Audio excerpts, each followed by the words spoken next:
comments and also a list of users which are already using it. So now we have to create a uh, new model for it. So we have to go to the new tools and we have to create a new model. The model name would be like user. So we already created it user.rb. So this is it. So we have to write the code as has many photos and has many comments, because every user has some photos or some comments, so like many photos and many comments. So the next will be,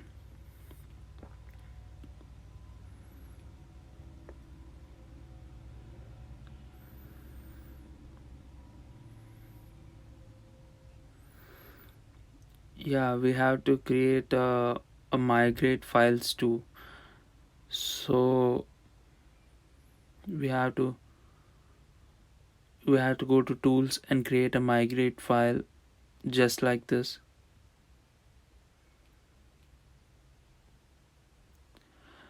A migrate file is already created with the model, so that just we have to write the function there, def change, and we have to create the table for the name and the last name in the users in in the users column, users file.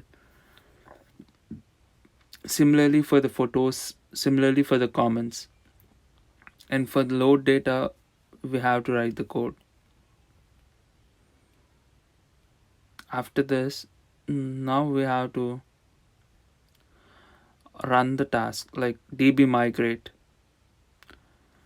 So after running, we'll see we'll run the latest migration and it will run. After that,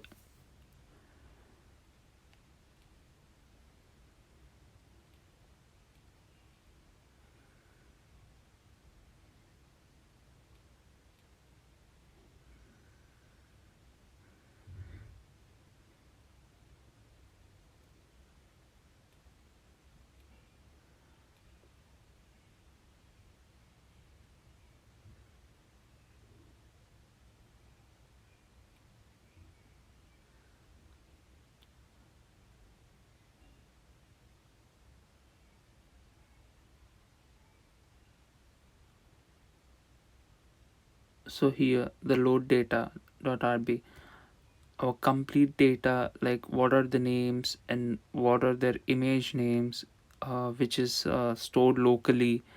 So what are those, their comments, everything, the late the all the data will be loaded to this file from the database. So this is that.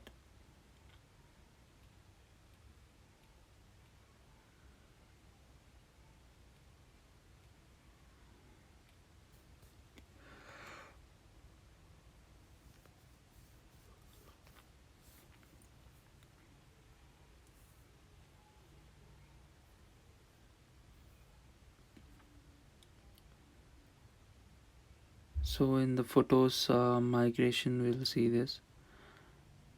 Now the models, the two models are created, for one is photos and the other one is for user list. So we create these two models. Here you can see comments are belong to user and his photo.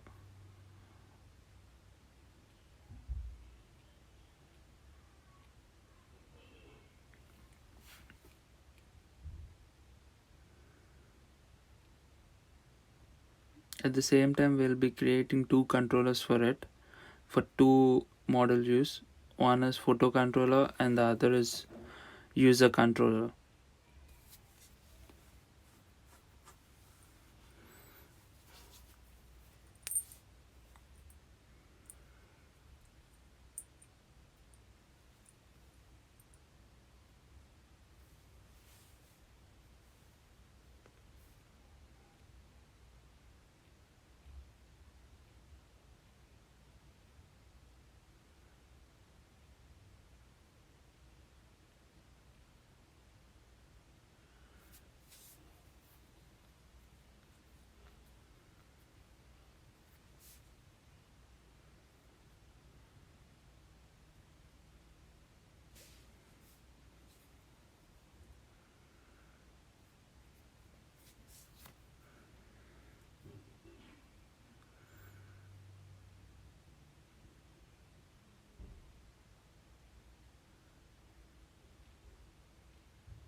So now we have to upload the database which has given to us the comments, the names, and the photos of the users and everything.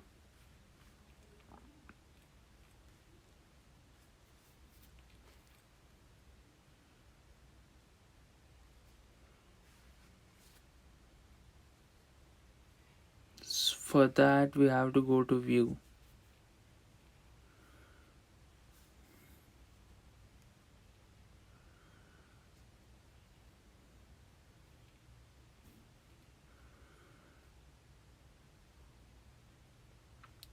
tool windows database. So you can see we have already created the database. We have been created in the that add column new, and when we click new, import data sources. If we import the data sources, this will come. If we refresh,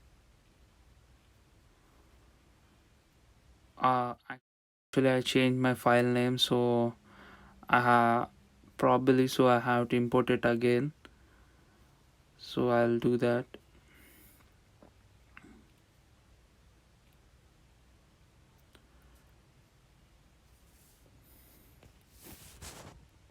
So here are my database for comments, photos, and use.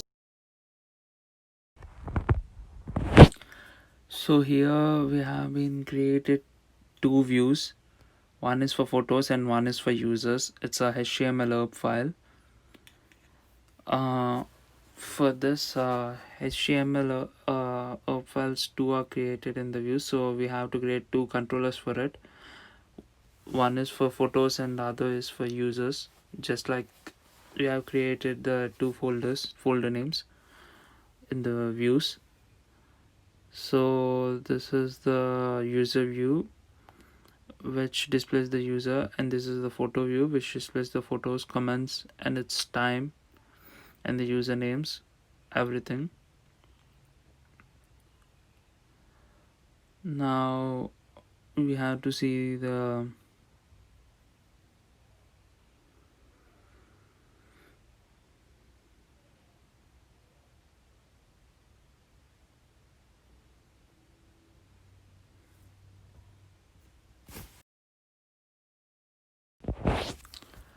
So now we have to check the schemas and see which we shouldn't be editing. Just we have to check. Now we have to go to config, and then we'll be having roots folder, which will show the roots, like which file to go to which one. So we have to go to, like, for user slash index, it is our local HTTP address thing, root thing. So now we have to check in the Google, like, is it working? No, it's not. Why isn't it working? Because we didn't run the program. We didn't run the Rails application. We have to run it. Now we will be running it.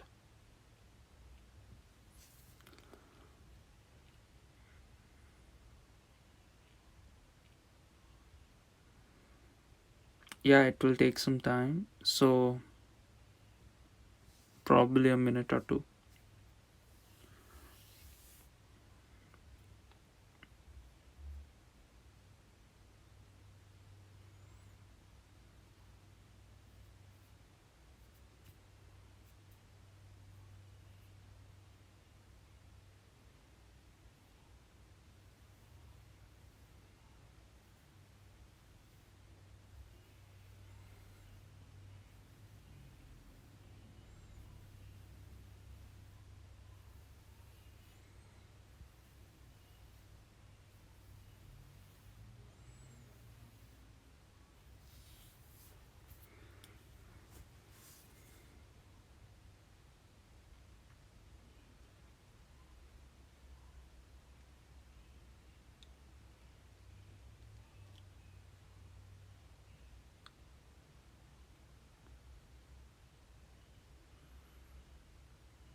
So now it's running. So it's running. So now we have to turn the web address which is done locally. So now, yes, the photo site is created. The photo site user list, there are 6 users, counted it. So we have to check the each user. Yeah, it's his photos and photo created time and comment time. We have to check other one. Yeah, the photo created time, comment time, what is the comment, and the other one to see just in case like everything is working or not. Yeah, everything is working, the comment and names and everything. So this is a photo site user list. So this is our Ruby on Rails photo site application which is created locally and done. Now we have to create a S3 instance